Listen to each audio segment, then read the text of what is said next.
창세기 21장 1절에서 2절 제가 봉독하겠습니다. 자, 우리 같이 한번 보겠습니다. 시작.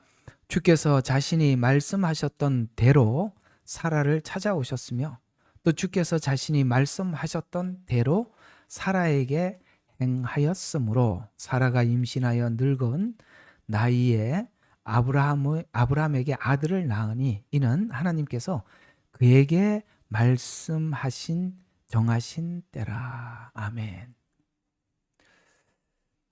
이제 오늘은 20장 이야기를 여러분들과 조금 깊게 하고 21장 이 내용을 가지고 주제로 삼고 이 내용을 주제로 삼기 위해서는 22장 1절을 또 한번 같이 봐야 되거든요. 한번 같이 보시죠. 자, 이 일들 후에 하나님께서 아브라함을 시험하시며 그에게 말씀하시기를 아브라함아 하시니 그가 말하기를 보소서 내가 여기 있나이다 하더라. 하나님께서 말씀하시기를 내 아들 곧 내가 사랑하는 내 독자 이삭을 데리고 모리아 땅으로 가서 산들 중에 내가 내게 알려줄 한 산에서 그를 번제로 드리라 했더니 이제 아브라함이 올라가는 이야기입니다. 이 일들 후에 오늘 이야기가 중요한 단어입니다. 기억해 두시기를 바랍니다. 이 일들 어떤 일들일까요? 지금 12장부터 21장까지 온 겁니다. 이 일들이 참 많은 일들이 있었고요. 이제 15장에 하나님께서 이제 약속을 하고 그 다음에 16장에서 문제를 한번 일으켰죠. 하갈을 취해서 이스마엘을 낳고 그 다음에 21장에 가서는 또 다시 그랄에 내려가서 아비멜렉에게 또 부인을 빼앗기고 올라온 사건 하고 난 뒤에 이제 주께서 말씀하셨던 대로 사라에게 오셨고 이렇게 이제 21장에 들어가서 결국 이제 21장에 이삭이 출생을 하게 되고 이제 이삭이 출생하기 전에 이삭이 참 출생하게 되고 나중에 조금 시간이 흘러서 이스마엘과 이삭의 다툼 이야기가 나오고 이제 22장에 가서 이 일들 후에라는 것은 앞에 많은 일들이 있었잖아요. 그죠? 이제 조금 전에는 무슨 일이 있었죠? 이스마엘을 쫓아내고 이삭을 그다음에 하나님께서 뭐라고 하셨어요? 이삭을 드려라. 이렇게 나옵니다. 이 일들 후에. 자, 이 일들이 참 중요한 이야기라고 했죠. 이런 일들 없이는 아브라함이 여기까지 믿음을 갖지 못했을 것입니다. 자, 오늘은 이제 아브라함에 대한 내용을 21장을 통해서 우리는 굉장히 그 어색한 게 하나 있어요. 그게 뭐냐면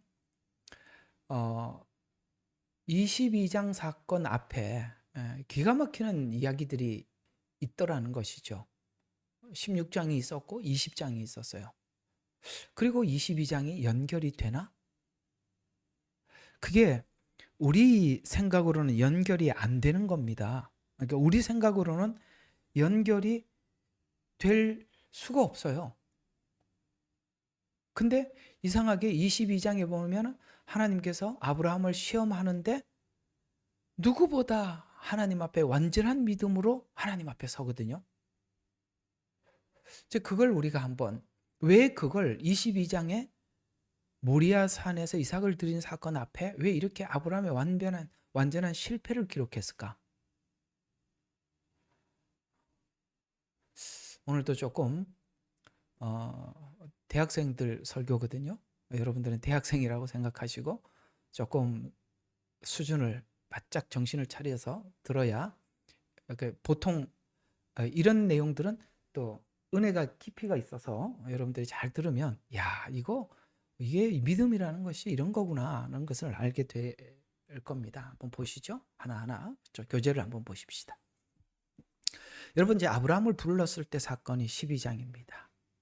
그리고 언약이 15장에 나오죠. 15장에서 가장 중요하게 봐야 될 단어가 뭐냐면 내가 너를이라는 겁니다. 그러니까 하나님이 아브라함을 어떻게 하느냐 이거죠. 그래서 이 모든 일들을 하나님이 아브라함에게 어떻게 했는지를 다 보고 이 일들 후회가 되는 겁니다. 그러면 수많은 일들에 아브라함은 계속 하나님 앞에 믿음의 실패를 하게 되고 하나님은 여전히 약속을 지켜가고 있고 이런 일들 후에라는 뜻이 되는 것입니다. 그러니까 지금 오늘 여기 보면 성경이 하고 싶은 이야기가 그겁니다. 15장에 분명히 하나님께서 약속하셨을 때 내가 너를 하신 그 약속이 하나님이 하나님의 그러니까 신실하게 하나님은 그 약속을 이행하고 또 실행하고 있음을 증명하는 것이 아브라함 생애 속에 하나님이 그걸 녹아 우리에게 설명하고 싶은 겁니다. 아브라함이 믿음이 있는 사람이 아니라 하나님이 신실했다라는 것을 말해주려고 하는데 우리가 헛짚은 거예요. 아브라함의 믿음을 자꾸 강조하다 보면 아브라함은 그 믿음을 강조할 수 없는 것이 21장에 이 기가 막히는 사건, 그랄 사건은 뭘로 설명해요? 믿음이 있으면 이렇게 할 수 없지 않습니까? 지금 성경이 이야기하고 싶은 것은 아브라함은 믿음이 없었다. 그러나 하나님께서 아브라함에게 이런 과정을 통해서 믿음을 주셨다. 이 말을 하고 싶은 거예요. 그러니까 지금 부각되는 건 아브라함이 아니라 하나님이라는 거예요. 자, 그러면 아브라함이 점점 하나님을 향해 믿음이 고정될 수밖에 없었던 이유가 뭐냐 이거죠. 제가 그랬잖아요. 믿음은 내가 못 믿는 나에게 믿음에 문제가 있는 게 아니라 믿으라고 하신 분이 믿을 수 있도록 해주면 믿는 사람은 자연스럽게 믿어야 돼. 그게 믿음 아니겠어요? 내가 무슨 상대방에 대해서 알지도 못하는데 어떻게 믿음을 갖고 나가겠어요? 믿음은 상대방이 나에게 믿을 수 있는 신뢰를 주셔야 내 안에서 저절로 생기는 겁니다. 그렇게 하나님께서 아브라함에게 믿음을 만들어 갔다고 설명을 하고 푼 게 오늘 이야기죠. 그러면 그 얘기죠. 아브라함이 점점 하나님을 향해서 믿음을 고정시킬 수밖에 없었던 것은 자신이 자신의 믿음을 믿지 못해. 여러분, 아브라함 자신의 믿음을 믿을 수 없어요. 그렇죠? 믿을 수 없어요. 그 신앙 고백해봐야 아브라함의 믿음 신앙 고백은 별로 많지도 않아요. 갈대아 우르를 떠났던 사건, 롯과 헤어졌던 사건, 그 다음에 롯이 잡혔다는 소식을 듣고 집에 길리온 하인들 315명인가요? 데리고 가서 롯을 구출한 사건. 또 있나? 별로 없거든요. 그런데 이제 이런 거 말고 예를 들어서 이제 구출을 하고 막 전쟁을 하고 이게 다윗이 그랬지 않습니까? 전쟁을 하고 골리앗을 물리치고 이런 믿음은 있었는데 언약을 하나님 앞에 신실하게 지켜나가는 하나님을 믿는 것에서는 우리의 용량이 너무 부족해요. 왜냐하면 그거는 우리의 사건, 생활 속에 나타나는 하나님을 의지해서 할 수 있는 여러 가지 사건들이었다면 이 언약이라는 것은 우리 머리로는 풀 수가 없는 부분이기 때문에 왜냐하면 사라는 출산을 할 수 없는 상태고 아브라함은 나이가 들었어요. 그러니까 이걸 믿는다는 것과 가서 사람들하고 싸워서 이기는 것은 조금 차이가 달라요. 다윗이 그랬지 않습니까? 전쟁을 하는 믿음은 있었는데 어떤 부분에 죄를 짓고 죄를 해결하고 이런 문제에 대해서는 전무했다는 것이죠. 그런 관점에서 보면 아브라함이 똑같이 전쟁을 하고 그달라오멜과 전쟁에서 이기고 그 다음에 아비멜렉이 아니고 멜기세덱에게 11조를 드리고 이런 것들은 그 전쟁에서 있었던 사건들이지 실제 언약을 쭉 이어가는 과정 속에서는 항상 실패하는 겁니다. 자, 그래서 이제 16장에 이제 사고를 한번 치죠. 15장에 약속을 받고 16장에 사고를 쳤던 게 이제 이스마엘입니다. 자, 이게 저번 주에 여러분들에게 말씀드렸던 거 기억하십니까? 구원의 방법에 관한 이해를 지금 하나님께서는 아브라함에게 이해를 시키고 있는 것인데 하갈은 우리 갈라디아서에서 저번 주에 말이죠. 종의 자식이라고. 그러니까 우리는 종의 자식은 상속을 받을 수 없어요. 그렇잖아요. 아들이려야만이 상속을 받을 수 있어요. 우리는 율법으로 구원을 받을 수는 없어요. 행위로 구원을 받을 수 없어요. 그걸 하나님께서 16장에 이해를 시키는 것이 이스마엘 사건이에요. 그런데 20장에서는 그랄로 내려가서 아비멜렉 사건입니다. 이건 어떤 문제냐면 사라가 아비멜렉에게 좀 이렇게 빼앗겨서 침상에 가서 하나님을 만나 엄청 혼나잖아요. 아비멜렉이. 그리고 다음날 어떻게 네가 나한테 그럴 수 있냐고 도리어 아브라함에게 막 호통을 치고 그러지 않습니까? 이건 무슨 문제냐면 하나님께서 약속한 시의 보존의 문제예요. 앞에는 행위 구원으로는 불가능하다라는 것을 아브라함에게 이해시킨 사건이 16장이라면 20장 사건은 하나님의 씨가 여인의 후손을 통해서 오신다 그랬어요. 여인의 후손.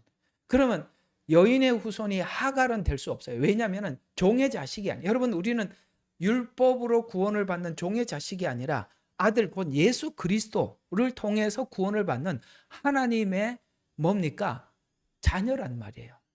하나님의 자녀가 되는 권세를 주셨고 우리는 하나님의 아들, 딸이지 종이 아니라는 거예요.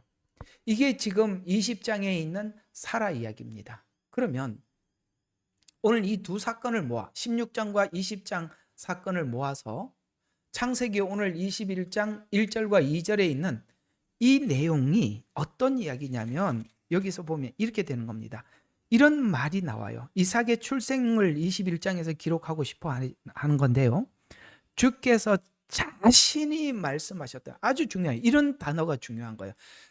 주님이 자기가 말씀하셨던 대로예요. 아시겠어요? 이건 뭐냐면 20장에 아브라함이 실패를 하지 않았던 상관없다는 거예요. 자기가 말했던 대로 하는 거예요. 지금 하나님은. 그래서 이런 말을 하는 거예요. 자신이 말씀하셨던 대로 사라를 찾아오셨으며 또 주께서 자신이 말씀하셨던 대로 사라에게 행하셨으므로 이게 중요한 겁니다. 그러니까 처음부터 하나님이 아브라함에게 내가 너를 통해서 천하 만민이 복을 받게 하겠다라고 했고, 그러나 하나님께서는 아브라함이 이해가 되지 않았던 부분들을 차츰 이해를 시키면서 오늘 여기까지 와서 여전히 아브라함에게 약속했던 대로 뭡니까? 지금 앞에 20장에 있는 엘리멜렉 사건 이후에 하나님께 자기가 말씀하셨던 대로 지금 여기 와서 아브라함에게 찾아오셨어요. 지금 아브라함은 뭘 느끼고 있는 겁니까? 야, 내가 실패하든 실패하지 않든 상관없이 하나님은 하나님이 하신 말씀대로 계속 하시는구나라고 지금 배우고 있지요. 맞아요, 안 맞아요? 그러니 믿음이 생길 수밖에 없지요. 왜요? 믿음이란 나에게 나오는 게 아니라 상대방에게서부터 내게 신뢰가 오면 자연스럽게 생기는 거니까. 드디어 이제는 아브라함은 뭘 내려놓기 시작하냐면 자기 안에서 나오는 방법이나 생각을 내려놓기 시작하는 겁니다. 막 다 내려놔요. 왜요? 하나님이 말씀하셨던 대로 이끌어 간다는 것을 알기 때문에 더 이상 자기 주장을 하지 않아요. 왜요? 앞에서 자기 주장을 했었잖아요. 이제 더 이상 하지 않기로 했다는 거예요. 이게 믿음이에요. 여러분들이 믿음이 생긴다는 것은 뭘까요? 이제는 여러분들이 여러분의 생각이나 주장을 하나님 앞에 올려놓지 않고 하나님께서 우리에게 하신 어떤 말씀이든지 아멘하고 수용하는 것입니다. 그게 성경의 믿음이에요. 오늘 이 일 후에 이런 걸 다 겪고 난 이후에 하나님은 이삭을 드려라라고 하는 것입니다. 그래서 21장에 여기 이제 이 믿음이 모아져서 21장에서는 이제 그다음에 어떤 이야기가 나오느냐면 9절부터 이런 말이 나오잖아요. 사라가 보니 이집트인 하갈의 아들 곧 그녀가 아브라함에게 낳아준 아들이 조롱하고 있더라. 이삭에게 이렇게 조롱을 하더라는 것이죠. 그러므로 그녀가 아브라함에게 말하기를 이 여종과 그녀의 아들을 내어 쫓으소서 하면서 이렇게 그는 상속받지 못할 것이며, 요거 갈라디아서 그대로 써먹는 거 저번에 봤죠. 이게 무슨 뜻인지, 종의 자식은 상속받을 수가 없다라고 그렇게 설명을 했던 그 이야기입니다. 자, 그러면 지금 이 종의 자식과 그 다음에 하나님께서 약속의 자녀의 차이가 뭐냐, 요거 우리가 요 이야기를 그대로 갈라디아서에서는 이게 무슨 사건이었는지를 교리적으로 이렇게 설명을 하고 있어요. 자, 내어 쫓았죠. 21장은 내어 쫓는 사건이에요. 그 내어 쫓았던 사건이 바로 이것이다라고 이렇게 30절에 이렇게 우리에게 증언하고 있습니다. 자, 보십시다. 자, 29절부터 보면 더 좋겠네요. 그러나 그때의 육신을 따라 난 자가 성령을 따라 난 자들을 박해하였더니, 아까 그랬죠. 조롱하였더라. 박해하였더라. 그러니까 그처럼 떤 것처럼 지금도 그러하도다. 율법과 은혜는 공존할 수가 없다는 거예요. 양립할 수 없다는 걸 얘기하는 겁니다. 한 집에 같이 있을 수 없다는 것이죠. 그러나 성경이 무엇을 말하느냐? 여기 지금 창세기 21장 그걸 이야기하는 겁니다. 여종과 그녀의 아들을 내어 쫓으라. 이는 여종의 아들이 자유로운 여자의 아들과 함께는 상속받지 못하다. 이 뭐예요? 율법과 믿음으로 함께 같이 우리가 구원의 길에 들어설 수 없다는 게, 오직 믿음 위에는 행위는 아니라는 거예요. 그래서 내어 쫓으라는 거예요. 그러므로 형제들아, 우리는 여종의 자녀라. 자유로운 여자의 자녀로다. 이건 뭡니까? 약속의 자녀다. 이렇게 말씀하고 있는 것이지 않습니까? 자, 그러면 이제 조금 시간이 없어서 빨리 지나갈게요. 그러면 이 두 사건들을 다 모아보면 이런 이야기가 되는데요. 바로 구원, 자, 16장에서 말하는 것은 이스마엘 사건, 이스마엘을 낳았어요. 그런데 지금 21장에 와서는 둘이 대립을 해요. 근데 하나님 내어 쫓으라는 말은 양립할 수 없다는 겁니다. 무슨 뜻일까요? 우리가 구원은 오직 믿음으로 받는 것이지 거기에 행위가 더해져서는 안 된다는 거예요. 행위는 믿음에서 나오는 자연스러운 열매가 되어야지, 구원을 위한 행위는 절대 안 된다는 거예요. 그래서 내어 쫓으라는 거예요.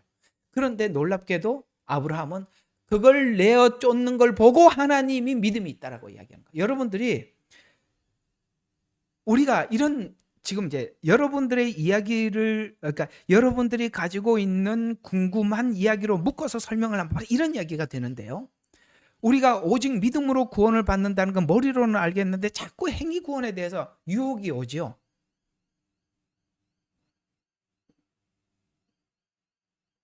화면이 멈췄나? 다시. 유혹이 오죠. 야, 내가 지금 믿음도 개떡 같은데, 이렇게 표현하기 빨리 좋겠네요. 개떡이라는 표현을 잘 쓰시더라고. 근데 이래갖고 내가 구원 받겠나? 그래서 이제 행위를 더 하려고 그러거든요. 하나님, 그거는 절대 안 된다는 거예요. 쑥떡. 아, 알겠습니다. 개떡 하지 말고 쑥떡으로 합시다. 이해가 가지요? 우리가 절대 구원은, 그러니까 내가 믿음이 안 되면 행위로 하지, 이거는 행위를 하는 만큼 믿음을 부정하는 거라고 갈라디아서는 설명하고 있는 겁니다. 그러니까 이게 순서가, 율법이 사라진 거는 아니지만 율법을 어디다 갖다 붙이냐는 거예요. 구원에 갖다 붙이느냐, 구원의 열매에 붙이느냐, 완전 다르다는 거예요. 근데 성경 자체로는 구원의 열매라고 설명을 하고 있는데, 혹 잘못하면 구원을 위한 행위, 이렇게 가버리면 이거는 심각하다는 것이죠. 양립할 수 없다. 그런데 이걸 내어 쫓으라는 말에, 여러분, 내어 쫓는다는 것은, 잘 들어봐요, 이스마엘도 아브라함의 자식이죠. 아브라함 입장에서는 맞잖아요. 자식을 내어 쫓는 것은 부모에게 있을 수 없는 일입니다. 그럼에도 불구하고 그걸 내어 쫓습니다. 우리는 믿음으로만 부족하다고 생각하는 이 모든 것에서 내려놓을 때, 그게 하나님이 보실 때 믿음이 있다, 이렇게 표현합니다. 그 얘기예요. 행위에서 완전히 내려놓고 오직 믿음만 수용하는 것을 보고 하나님이 믿음이 있다, 이렇게 표현합니다.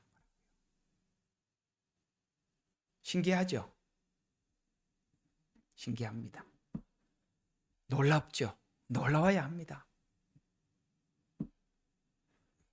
그래서 앞에 두 내용의 기록은 22장에 아브라함이 믿음으로 이삭을 드린 사건이 아브라함의 안에서 나온 것이 아니라, 아브라함은 끊임없이 실패를 하지만 하나님께서 오늘 말씀하신 대로 찾아오셨고, 말씀하신 대로 이걸 관찰한 결과 하나님의 자기가 실패하든 실패하지 않든 상관없이 하나님의 신실함을 본 결과를 강조하기 위해서 22장 앞에 놀라운 엄청난 실패 사건을 딱 갖다 붙여놓은 거예요. 이게 붙여 있음으로써 아브라함의 믿음이 아닌 하나님이 주신 믿음으로 아브라함은 하나님 앞에 신앙을 고백했다. 이렇게 성경은 우리에게 알려주고 싶은 거예요. 그러니까 22장은 행위거든요. 믿음의 결과인 행위가 22장의 행위가 뭐 때문에 나왔냐? 21장에서는 아브라함의 믿음이 20장을 보면 아브라함의 믿음이 절대 아니었다. 아브라함이 가지고 있는 믿음은 결국 하나님의 신실함을 본 결과 이스마엘을 내어 쫓는 것. 쉽게 말해서 율법으로 구원을 받지 않기로 결정한 것. 그걸 하나님이 믿음이 있다. 이렇게 표현했다. 이런 이야기가 되는 거예요. 그러면 로마서하고 갈라디아서가 전부 다 해결이 되잖아요.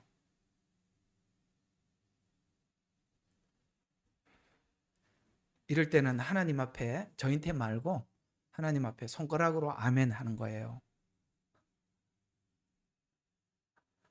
얼마나 난 이런 말씀이 너무 놀라워.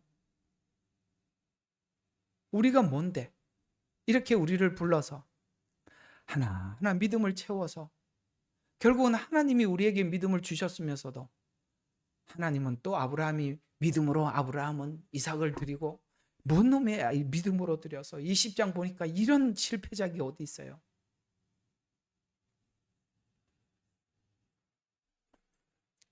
지금 아브라함을 통해서 하고 싶은 이야기는 믿음이 아브라함 안에서 나온 것이 아니라 아브라함은 하나님의 신실함을 본 결과라고 강조하고 있습니다. 창세기 22장은 믿음으로 아브라함이 이삭을 드린 사건은 인간이 하나님께 드리는 최상의 믿음의 고백이죠.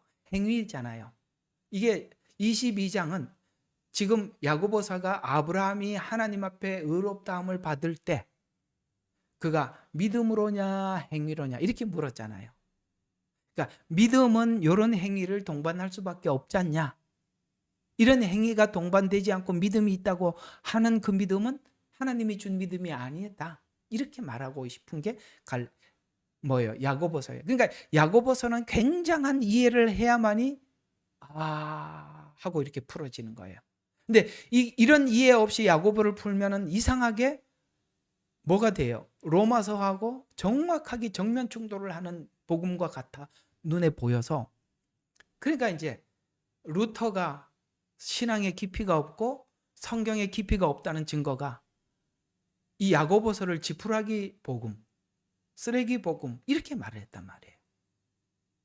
이게 어떻게 조화롭게 되는지 아브라함 안에서 20장과 22장이 이렇게 풀어지면 20장은 뭡니까? 20장과 22장이 풀어지면 우리의 신앙 행위가 야고보서의 신앙 행위가 왜 아브라함이 행위를 통해서 하나님 앞에 의롭게 함을 받았느냐면 우리가 하나님이 주신 이 믿음은 아브라함처럼 이런 행위로 나올 수밖에 없는데 그 행위가 뭐냐? 십자가의 죽음과 부활. 그것을 단순히 우리가 천국 가는 십자가 부활이라 아니라 내 죄를 하나님 앞에 죽고 내 죄가 죽고 그리스도의 의로 살아나는 이걸 지금 아브라함이 하나님 앞에 보인 거라 이 말이에요. 그래서 최상의 믿음인 고백인데 놀랍게도 22장 전에 아브라함은 이스마엘 사건과 그랄의 아비멜렉에게 내려가 사라를 빼앗긴 사건이 매우 의아해했을 것입니다. 왜 이스마엘을 내어 쫓고 이삭을 드린 사건이 인간의 최상의 믿음의 표현인데 이 신앙 고백이 철저히 하나님 안에서 나왔다고 설명하기 위해서 증명하기 위해서 이렇게 배열을 해두었다. 아브라함 인생 속에서. 자, 이 지금 제가 말씀드린 이 구도를 잘 기억을 하셔야 돼요. 왜냐하면 이게 오늘은 스가랴서잖아요. 이 예언과 어떻게 연결이 되는지를 보면 기가 막힙니다. 성경은요 한치도 흐트럼 없이 똑같은 방식으로 성경은 이 복음을 아주 일관되게 설명하고 있음을 볼 수 있어요.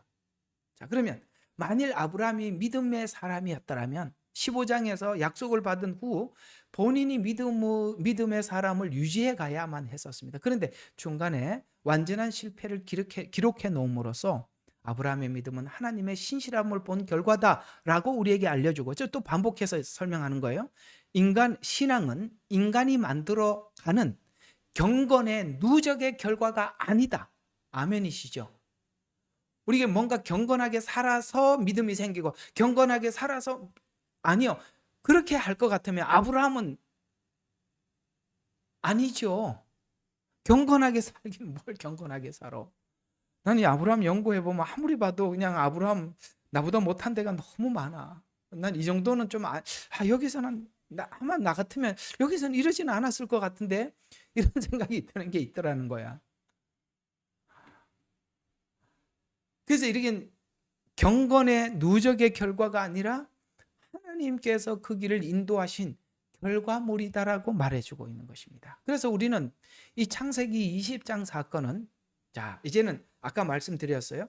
이렇게 믿음은 이게 누적의 결과가 아니라 하나님이 신실하게 인도한 결과라는 말을 잘 기억을 하시고 예언을 들어가 보겠습니다. 이스라엘이 그렇게 믿음을 갖게 되는 거예요. 여기서 여러분들이 쥐가 한번 반짝 나야 돼요. 쥐가 나야 돼. 정신이 반짝 들어야 돼. 이게 무슨 예언이라고? 이게 예언하고 무슨 상관이 있지? 이렇게 상관이 있으니까 한번 풀어가 보겠습니다. 여러분, 창세기 20장 사건은 예언을 정리하는 사건이에요. 앞으로 모든 예언은 이런 구도로 간다라고 성경은 말해주고 있거든요. 그러면 여러분, 우리 다니엘 70일에를 생각해 봐요. 다니엘 70일에에서 첫 일회부터 69일에까지는 이스라엘의 신앙의 승리를 기록한 책이에요? 실패를 기록한 책이에요? 여러분, 이스라엘 백성들이 저기 바벨론에서 나와서 7일에, 그러니까 7일에는 성전을 건축한 시기, 이게 느헤미야 때 성전 건축한 이야기예요. 7일에는. 그리고 더하기 성전이 건축되고 난 뒤에 예수님께서 오셔서 나귀를 타고 성전에 들어가는 시기까지가 62일이에요. 그 둘이 합하면 69일이에요. 자, 그럼 69일의 전체를 봤을 때 이스라엘 백성들이 하나님 앞에 믿음을 하나님 앞에 보인 시간이에요? 아니면 실패한 시간이에요? 대답 좀 해봐. 여기 글로 좀, 고마워. 이렇게 적어줘야지. 그래야 내가 다음을 넘어가죠. 실패한 시간이에요. 오늘 여기 보니까, 여기 보세요. 20장은 지금 하나님 앞에 실패한 시간이죠. 아브라함이. 같은 이야기를 하는 거예요. 실패한 시간이에요. 그러면 하나님, 쉽게 말해서 1번부터 69일에까지 시간만큼 이스라엘은 실패한 시간이 되는데, 이 초림에 완전히 실패했잖아요. 예수님 십자가 못 받고 그렇게 실패를 했어요. 거부했습니다. 그러나 20장에 가서 마지막 한 일에 구원을 받게 될 텐데, 그 구원을 받게 되는 이유가 뭐냐면 이스라엘은 완전히 실패한 상태에서 지금 완전히 예수님도 모르는 상태에서 지금 이 시간이 쭉 가고 있어요. 그런데 하나님은 이스라엘에게 약속했던 약속이 신실하게, 아까 말씀했잖아요. 여호와께서 찾아오셔서 말씀하신 대로 아브라함에게 찾아온 것처럼 마지막 한 일에 이스라엘을 찾아갈 겁니다. 하나님. 그러니까 이스라엘은 뭘 확인하느냐면 자기들은 실패했지만 하나님의 약속은 여전히 유효하다는 것을 알고 그때 이스라엘이 돌아오는다고 성경은 아브라함의 생애 속에 이미 틀을 짜놓고 이스라엘은 그 틀 안에서 움직이고 있는 거예요. 신기하죠? 예. 이렇게 설명을 해줘서 우리에게 주시는 메시지가 뭘까요? 너는 하나님의 이스라엘을 봐라. 이스라엘은 계속 뒤집고 엉망진창이지만 하나님은 여전히 신실하시다. 그러므로 우리에게 그런 하나님을 믿어라. 이렇게 우리에게 말해주는 겁니다. 그러면 69일에서 살펴보았듯이 이스라엘의 계속되는 실패 시간에서 아브라함이 실패한 사건과 동일하게 이스라엘이 실패한 사건에서 중요한 질문을 갖게 되는데, 또 이 사건은 70일의 구조와 연결이 되는데 70일에는 안에는 이스라엘 실패가 69일인데 69일에는 예수님 십자가에서 죽으심까지죠. 이스라엘은 하나님 앞에 돌아섰고 실패면 끝인데 그 약속이 이스라엘이 실패하든 상관없이 15장에 하나님이 일방적으로 약속을 했으니까 하나님은 이스라엘과의 약속을 마지막 한 일에까지 지키시는 것입니다. 그럼 아브라함이 실패했듯이 이스라엘이 실패한 것이, 자, 그게 이제 이 논리를 가지고 바울은 로마서에서 질문을 해 들어간 거예요. 하나님께서 자기 백성을 버리셨느냐? 이렇게 물어 들어가는 거예요. 알면서 묻는 거예요. 결코 그럴 수 없느니라. 제가 여러분들한테 믿음에 대해서 설명할 게 없어요. 이게 전부라고, 우리 하나님. 뭐 이거 알고 나면 그냥 눈물이 그냥 쏟아지는 거야. 여기서 더 이상 할 말이 없는 거야. 하나님, 우리는 늘 실패하나 하나님이 신실한 걸 내가 믿습니다. 그러니 나는 계속 하나님 앞에 도전할 수 있어요. 우리에게는, 우리 인생에 실패는 없습니다. 하나님의 약속은 유효합니다. 예, 우리가 딱 서 있는 겁니다. 그래서 이걸 설명하기 위해서 20장은, 이 사건은 아브라함은 변명을 하고 하나님은 여전히 약속대로 진행해 주면서 주신 말씀이, 언약한 언약은 인간의 믿음의 크기로 지켜지는 것이 아니다. 아멘. 우리 믿음이 크면 천국 가고 약하면 지옥 가고, 이게 아니라 이 믿음은 인간의 크기로 지켜지는 것이 아니라 하나님의 신실함으로 지켜진다. 그러니 하나님을 믿어라. 이렇게 나오는 거예요.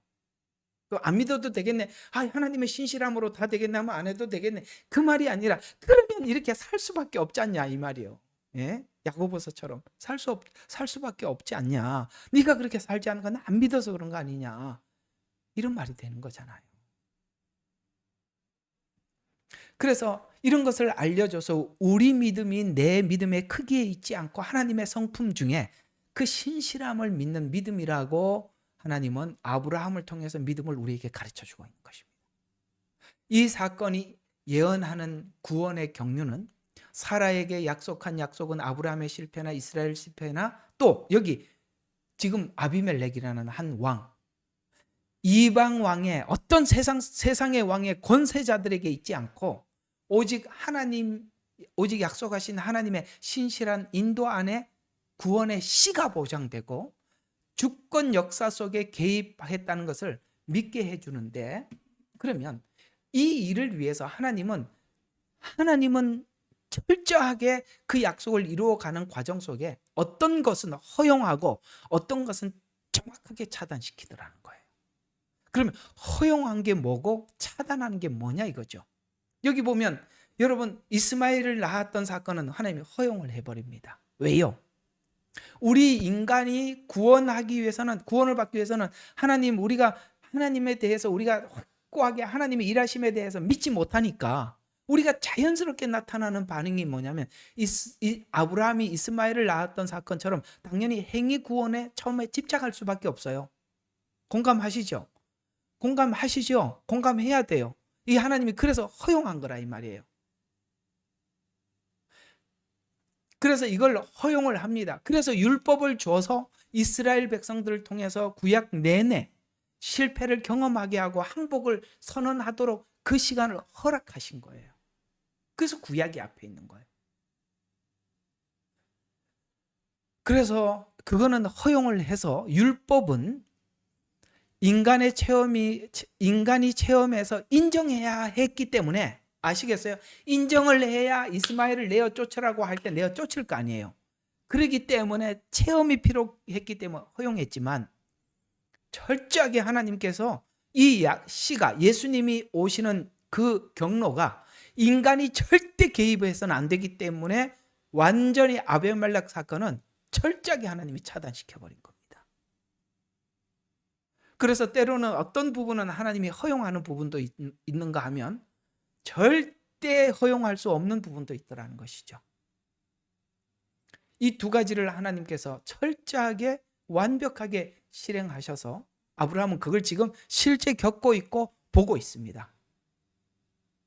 이스마엘을 낳았고 이쪽은 사라를 뺏겼다가 하나님께서 직접 아비멜렉에게 찾아오셔서 밤새 아주 그냥 혼쭐이 나서 벌벌벌 떨면서 아브라함에게 이렇게 나인테 이렇게 내가 뭘 그렇게 했다고 나인테 이렇게 뒤집어 씌우냐고 막 야단치고 그러지 않습니까? 이게 하나님은 허용할 수 없는 부분이라는 것이죠. 왜요? 하나님의 약속을 이루는 이 과정 속에 절대로 들어가서는 안 되기 때문에 하나님께서 간섭하셔서 차단하셨다라는 것입니다. 자, 이 말씀이 로마서에 이렇게 나오고 있습니다. 야, 드디어 이 말씀의 깊이가 이 말씀의 깊이가 바로 그 말이었구나 라는 것을 우리가 하나 확고하게 짚고 넘어가겠습니다. 우리 여기 보면 너무너무 기가 막히는 이야기입니다. 자, 보세요. 그러므로 9장 16절 원하는 자에게서 의해서도 아니요. 아멘. 원해서도 안 된대요. 이스라엘은 그렇게 원했어요. 그래서 그 원해서 행위로 하려고 아니요. 원해서도 아니요. 그 다음에 달리는 것에 의해서도 막 뭐 하고 막 애써서 안 되는. 애쓴다고 되느냐? 그래도 안 된다는 거예요. 이게 뭐냐면 이제 이게 어디 나오는지 이건 또 갑자기 또 생각이 나는데 찾지는 못하겠고 참 답답할 노릇이네. 구원자가 하늘에 있다면 그 모셔 내려야 하고 그런 말씀 어디 있잖아, 그죠? 그게 어디 있냐면 그게 아니라 9장부터 11장 사이에 어디 있을 거예요.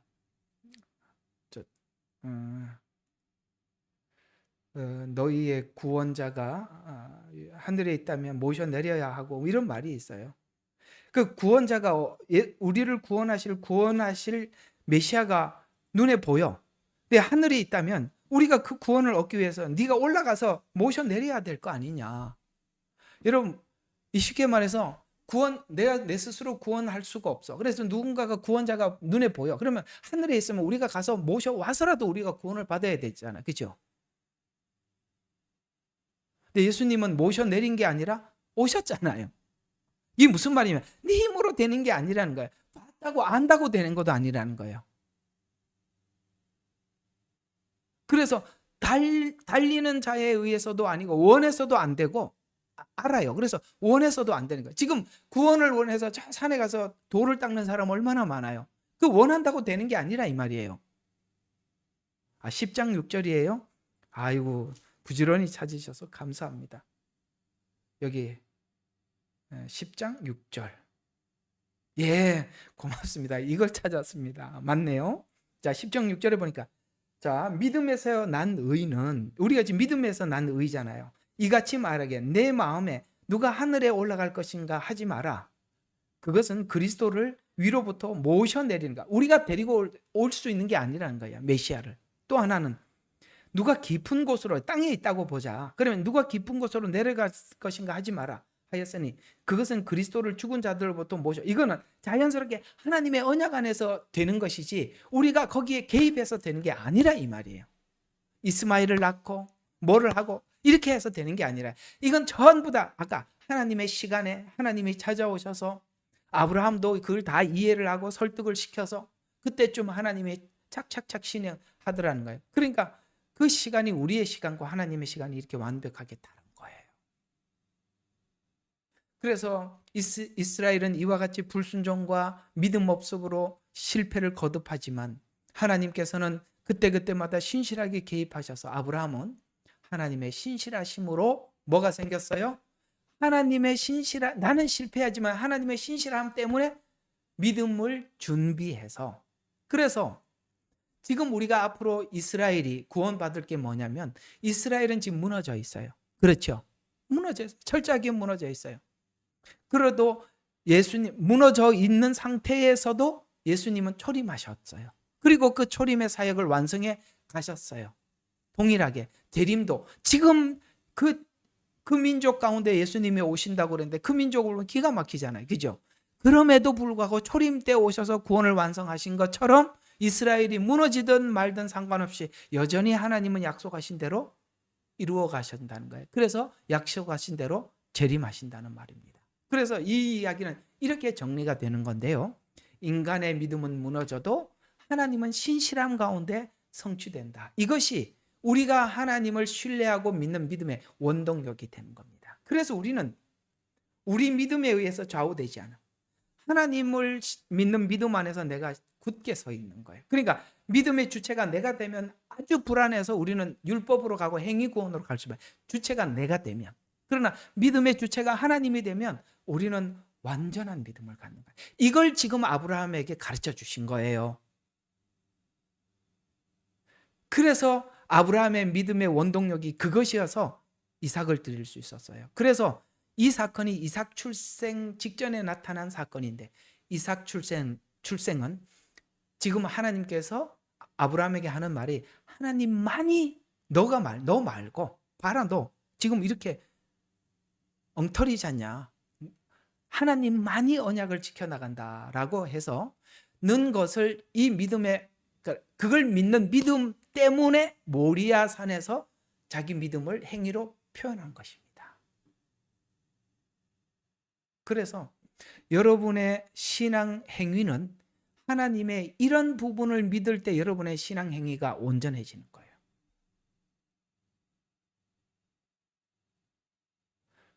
믿음의 초점을 자기한테 맞추면 절대 온전할 수 없어요. 그래서 아브라함의 믿음의 근거가 여기서 나오는데요. 하나님께서 아브라함에게 하신 약속은 아브라함 믿음 때문이 아니라 신실함 때문이다. 이것이 한 일에 대해서 분명한 믿음이 되는데, 마지막 한 일에는 창세기 22장의 고백식이에요. 이스라엘이 하나님, 우리는 다 무너졌는데 하나님이 여전히 신실하게 우리를 기억하시는군요 라고 알고 아브라함이 이삭을 바치듯이 마지막 때 이스라엘은 그렇게 고백할 거예요. 그래서 스가랴서에서 이 마지막 때 이스라엘의 믿음이 약한 자가 다윗 같겠고라고 하는 겁니다. 여러분, 이스라엘에서 믿음이 없는 사람이 다윗 수준이면 어떻게 하라는 거예요? 이스라엘은 뒤집어져 버리는 거예요. 하나님의 그 신실함 앞에. 자, 그래서 우리가 로마서 11장 1절과 5절을 보면, 여기 그냥 교재를 보세요. 성경 보지 말고. 자, 그렇다면 내가 말하노니 하나님이 자기 백성을 버리셨느냐. 자, 오늘 여기 아브라함을 보니까 자기 백성을 버릴 것 같아요? 이거 안 버리죠. 아브라함 때도 안 버렸고 바빌론 때도 여전히 동일했어요. 우리는 구약을 보면 탄탄한 하나님의 신실함을 보게 돼요.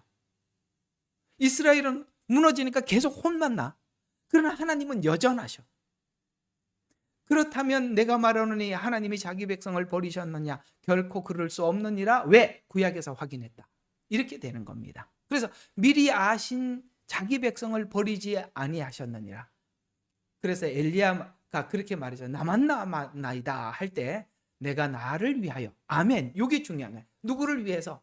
자기가 하나님이 하나님 자신을 위해서 뭐래요? 바알에게 무릎 꿇지 않는 7천을 하나님 남겨두었다. 이렇게 말씀을 하고 있는 것입니다.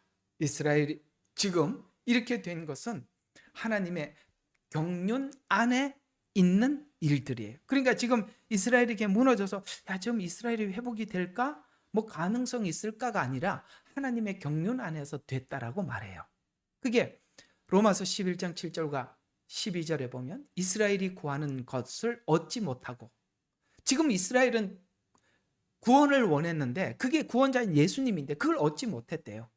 그러니까 초림에 거부했던 사건을 이야기하는 거예요. 그래서 구하였던 것을 얻지 못하고 선택한 자들이 그것을 얻었습니다. 이게 교회 시대예요. 지금 우리가 하나님께서 이방인들을 부르고 초대교회 때 하나님께서 그것을 얻었어요. 그러나 그 나머지는 지금 완고해져 있어요. 그렇죠? 완고해졌느니라. 왜 그렇게 됐느냐? 하나님께서 그들에게 혼미한 영, 보지 못하는 눈, 듣지 못할 귀를 주어 이스라엘에게, 놀랍죠? 이게 이스라엘이 안 믿으려고 해서 그러는 게 아니라 하나님이 이렇게 만들어 버렸다는 거예요. 그래서 굽어져 있게 한 것이 한 것은 이방인이 구원에 이르게 하려고 유대인을 잠깐 실족시켰다는 거예요. 그래서 이방인이 풍성으로 유대인이 남은 작사로, 왜냐하면 모두가 자비로 구원을 얻어야 되는데 이방인들은 아무것도 안 했는데 이스라엘 때문에 자비가 뚝 떨어져 버렸어요. 우리는 그렇게 된 상태예요. 그죠? 근데 하나님은 이스라엘을 자비로 구원을 하려니까 자기들의 행위로 구원을 받으려고 하니까 너무 교만하잖아요. 그 교만을 이방인들의 이 완전한 신앙 행위를 통해서 꺾어버리는 거예요. 그래서 이방인들도 자비로, 유대인도 자비로 이렇게 하는 게 하나님의 경륜 안에, 그림 안에 있어서 그렇게 하려고 하니까 유대인들을 어떻게 해요? 혼미한 영을 보내고 보지 못하는 눈, 듣지 못할 귀를 주어서 항상 굽어져 있게 해서, 왜 그렇게 언제까지 굽어져 있게 하냐? 이방인이 추수가 다 될 때까지. 11장 26절과 32절은 온 이스라엘이 구원을 받으리라는 말은 이스라엘이 알아듣는 말이에요. 왜? 대속죄일을 상상하는 겁니다. 이 특별히 스가랴서는 이스라엘의 대속죄일을 염두하고 설명하는, 그러니까 절기를 모르면 이 스가랴서가 닫혀. 그러니까 구약의 복음이 그렇게 중요한 거예요. 그래서 이 온 이스라엘이 구원을 받으리라는 말은 이스라엘의 대속죄일을 상상하면 되고, 구원자가 시온에 와서 야곱의 경건치 않는 것, 이게 뭐죠? 이스라엘이 하나님의 눈이 가린 것들이 몇 가지. 뭐 때문에 눈이 가렸을까요? 뭐 때문에 메시아를 거절했을까요? 그렇습니다. 철저하게 율법주의 때문에 그렇습니다. 자기들의 이 율법으로 의롭게 되려고 하는 것 때문에 하나님이 주신 의를 거절했다라고 성경은 말씀하고 있는 것처럼, 유대인들이 하나님을 거절한 가장 큰 이유는 율법주의 때문에, 행위구원. 그래서 이걸 보고 야곱의 경건치 않는 거, 야곱이라는 표현은 이스라엘을 상징하고 있고, 이제 요거는 다음 주에 한번 할 건데, 왜 이스라엘을 야곱이라고 부르느냐 이거죠. 거기까지 하고 다시 스가랴서로 들어가는 거예요. 그래서 야곱의 경건치 않는 것, 요거는 다음 주에 세밀하게 하는 걸로 하기로 하고, 없어질 때 그들에 대한 나의 언약은 이것이니 함과 같으리라 라는 말은 바로 이스라엘이 한 언약이 7년 후반부에 이 약속이 이어질 것이다 라고 그렇게 말씀하고 있습니다. 그래서 구약에서 말씀하고 있는 이스라엘의 구원은 7년 전체를 두고 하는 말이 아니라, 자주 말했죠. 후 3년 반. 그리고 이스라엘 전체가 구원받게 되리라라는 말은 이 후 3년 반 전체가 끝나는 마지막 아마겟돈 전쟁을 두고 하는 이야기입니다. 그 이방인들이 쳐들어왔을 때 하나님께서, 예수님께서 그 발이 지상에 닿음으로써 완전히 지진이 생기고 쫙 땅이 벌어지면서 그 유대인들을 공격하러 왔던 사람들이 전부 다 그 지진에 갇혀버리지 않습니까? 그게 대속죄일이에요. 그게 바로 아까 뭐죠? 온 이스라엘이 구원을 받으리라. 이게 대속죄일을 이야기하는 것입니다. 그때 드디어 유대인들이 이제 아까 말했던 뭐가 닫혔던 거예요? 혼미한 영, 보지 못하는 눈, 이게 열리니까 찌른 자도 보게 되고. 여러분, 누가 찔렀어요? 그럼요. 예수님을 십자가에 못 박고 외친 자들이 유대인들이잖아요. 그러니까 이 찌른 자라는 표현은 이스라엘을 이야기하는 거니까, 찌른 자도 보게 되고 애통하되, 독자를 위해서 애통하듯이 이스라엘의 회개가 엄청나게 지날 거다, 이렇게 말씀하고 있는 것이죠. 또 스가랴서 13장 1절은 그날 다윗의, 또 5탄핵이죠. 그날 다윗 집과 예루살렘 거민을 위해 죄 위에 죄의 더러움을 씻는 샘이 열릴 것이라. 이게 눈이 열려서 회개가 일어날 것이다 라고 말씀하고 있고, 다니엘서 9장 27절은 바로 이 대속죄를 죄가 끝나며 죄가 영원히 속죄되되 영원한 의인 예수님이 이스라엘에게 드러날 것이다. 이게 다 이스라엘 마지막 구원에 관한 메시지라는 거 이제 눈에 들어오시죠? 이걸 가지고 교회에다 써먹으면 안 되죠.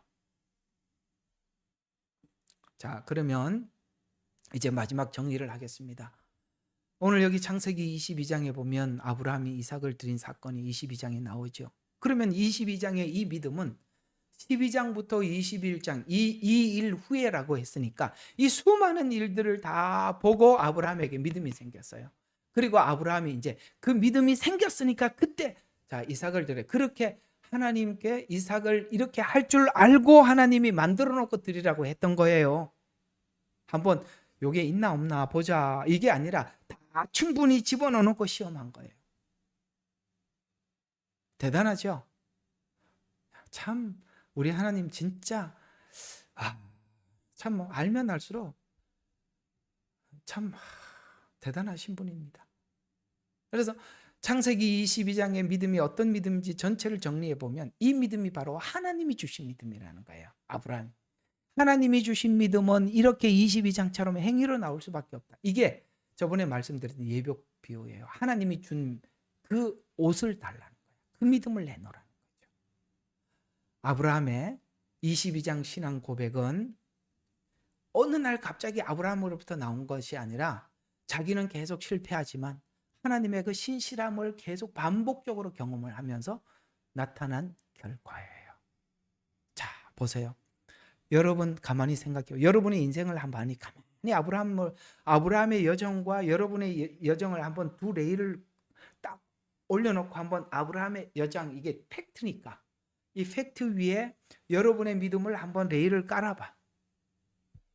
여러분은 사실은 하나님을 믿는다고 하면서 신앙 고백을 하고 넘어지고 고백하고 넘어지고 수없는 반복이 있었을 거예요. 그럼에도 불구하고 놀랍게 하나님은 여러분들이 신실하게 인도하고 계시는 거예요. 우리 여기서 이 만남만 생각해도 기가 막히는 만남 아니겠어요?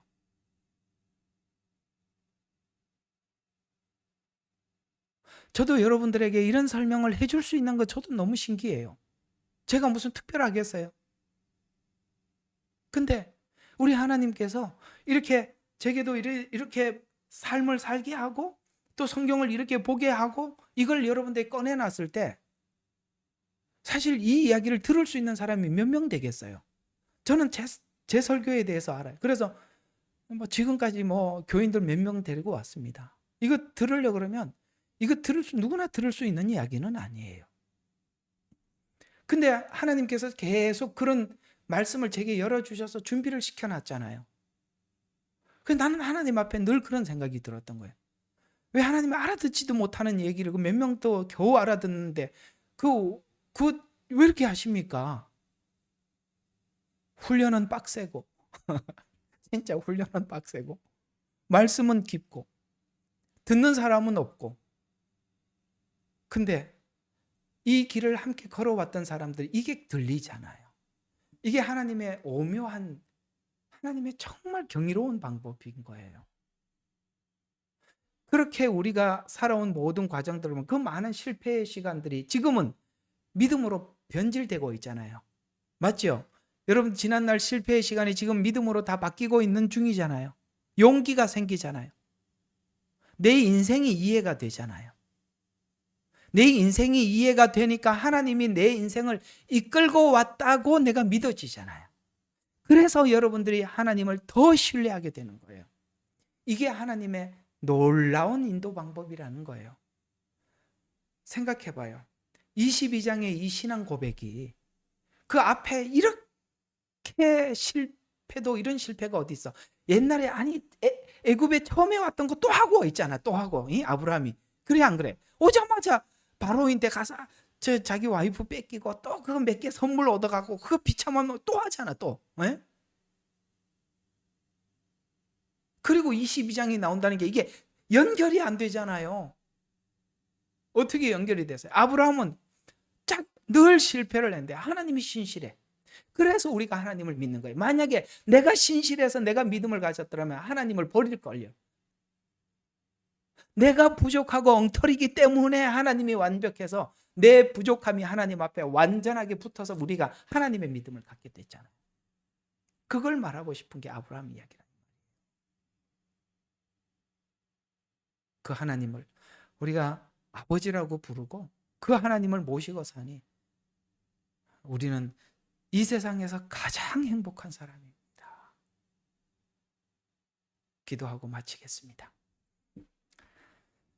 하나님, 아브라함 이야기를 들으면서 또 읽으면서 참 궁금했습니다. 아니, 왜 22장 전에 이렇게 아브라함이 믿음이 조금씩 자라야만 했는데 완전히 무너지는 모습을 기록을 하고, 아니 22장에 느닷없이 이삭을 드려라 라고 했을 때 네 하고 갖는 게 이해가 안 됐습니다만, 이제 알겠습니다. 그 믿음은 철저하게 아브라함에게는 믿음이 제로였습니다. 아브라함이 믿음을 가질 수 있었던 것은 자기가 만들 수 있는 모든 믿음을 다 내려놓고 자기가 만들었던 믿음은 쫓아버리고 오직 하나님의 믿음만 가졌기 때문에 바로 예수님의 죽음이 내 죄를 위함이요 그 부활은 우리의 의를 위한 것이라는 것에 대해서 의심치 않고 주님을 믿게 되었듯이, 하나님, 오늘 이 말씀을 듣는 사랑하는 성도들이 오늘 이 말씀을 충분히 소화해서 믿음에 두려움이 없게 하시고 담대하게 주님을 믿고 따라갈 수 있는 우리 귀한 성도들이 다 되게 하옵소서. 예수님 이름으로 기도드렸습니다. 아멘.